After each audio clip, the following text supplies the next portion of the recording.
సిద్దిపేట జిల్లాలో నేరాల నియంత్రణ, డ్రగ్స్ నిర్మూలన, రోడ్డు భద్రతపై పోలీస్ శాఖ అవగాహన కార్యక్రమాలను మరింత విస్తృతం చేస్తోంది. కోహెడ మండలం ఆరేపల్లి గ్రామంలో సురక్షా నేత్ర కార్యక్రమంలో భాగంగా ఏర్పాటు చేసిన 14 సీసీ కెమెరాలను సిద్దిపేట అడిషనల్ డీసీపీ సుభాష్ చంద్రబోస్ ప్రారంభించారు. ఆరేపల్లి గ్రామంలో ఏర్పాటు చేసిన సీసీ కెమెరాల ప్రారంభోత్సవ కార్యక్రమానికి ముఖ్య అతిథిగా హాజరైన సిద్దిపేట అడిషనల్ డీసీపీ సుభాష్ చంద్రబోస్ గ్రామ ప్రజలకు సీసీ కెమెరాల ప్రాముఖ్యత, డ్రగ్స్ మరియు గంజాయి వంటి మాదకద్రవ్యాల వల్ల కలిగే అనర్థాలు, రోడ్డు భద్రతా నియమాలపై అవగాహన కల్పించారు. సురక్షా నేత్ర కార్యక్రమంలో భాగంగా జిల్లాలో ప్రజల సహకారంతో కొత్త సీసీ కెమెరాల ఏర్పాటు కొనసాగుతోందని అడిషనల్ డీసీపీ తెలిపారు. నేరాల నియంత్రణ, నిందితుల గుర్తింపు, శాంతి భద్రతల పరిరక్షణలో సీసీ కెమెరాలు కీలక పాత్ర పోషిస్తున్నాయని పేర్కొన్నారు. డ్రగ్స్ రహిత సమాజ నిర్మాణమే జిల్లా పోలీస్ శాఖ లక్ష్యమని, మాదక ద్రవ్యాల అక్రమ రవాణా విక్రయాలపై కఠిన చర్యలు కొనసాగుతున్నాయని తెలిపారు. డ్రగ్స్ లేదా గంజాయి విక్రయాలకు సంబంధించిన సమాచారం తెలిసిన వెంటనే పోలీసులకు టోల్ ఫ్రీ నెంబర్ ఫోన్ చేయండి, 100 తెలియజేయాలని ప్రజలకు సూచించారు. అలాగే రోడ్డు భద్రతా నియమాలను ప్రతి ఒక్కరూ తప్పనిసరిగా పాటించాలని అడిషనల్ డీసీపీ కోరారు. మద్యం సేవించి వాహనాలు నడపొద్దని, ద్విచక్ర వాహనదారులు హెల్మెట్ ధరించాలని, అతివేగం మరియు రాంగ్ రూట్ ప్రయాణాలు నివారించాలని సూచించారు. ఈ కార్యక్రమంలో కోహెడ ఎస్ఐ అభిలాష్, ఆరేపల్లి గ్రామ సర్పంచ్ చిట్యాల బాబురాజు, ఉప సర్పంచ్ గోండ నరసింహారావు, విలేజ్ విపిఓ మోహన్, ఇతర గ్రామ సర్పంచులు, గ్రామస్తులు, వార్డు మెంబర్లు పాల్గొన్నారు.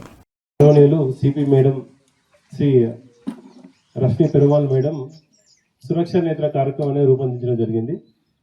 ఈ విషయం లేదంటే ప్రతి గ్రామంలో సీసీ కెమెరాలు ఉండాలి, ప్రతి గల్లీకి సీసీ కెమెరా ఉండాలి, ప్రతి హైవేకి సీసీ కెమెరా ఉండాలి.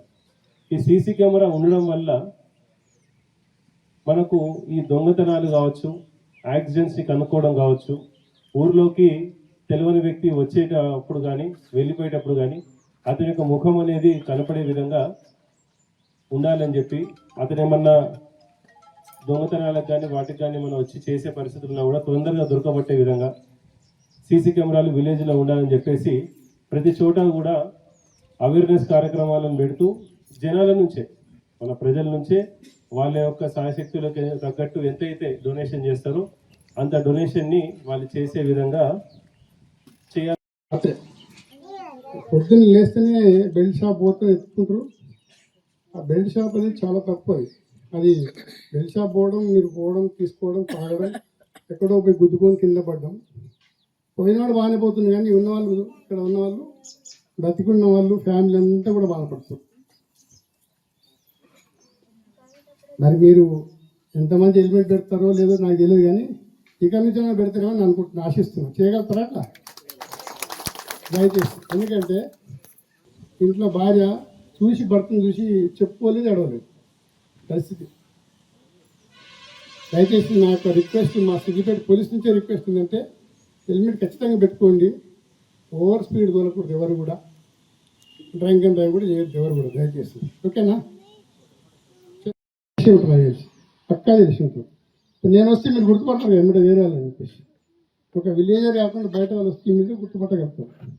ఫస్ట్ క్వశ్చన్ చేయడం అంటే మనం ఎవరాలు ఎందుకు వచ్చినందుకు అడగాల, అదో చూడాలి, గమనించాలి. మన దగ్గర వచ్చి తిరుగుతుంటాడు. మీరు కూడా ఒక ఏజ్ ఉంది, ఒక 50 years ఉంది, 60 years ఉంది. కొంతమంది గోల్డ్ వేసుకుంటున్నారు.